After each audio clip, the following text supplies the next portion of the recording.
అమ్మా,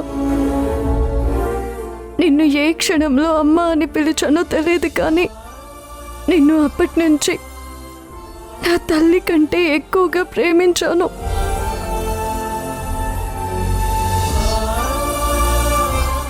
ఎన్నైనా తట్టుకోగలుగుతున్నాను, కానీ మీరు నాతో మాట్లాడకపోతే తట్టుకోలేకపోతున్నానమ్మా.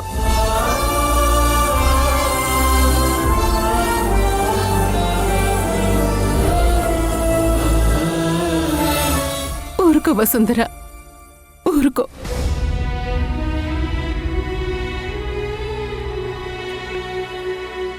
కష్టం వచ్చినాక అమ్మ గుర్తుకు రాకుండా ఎలా ఉంటుంది?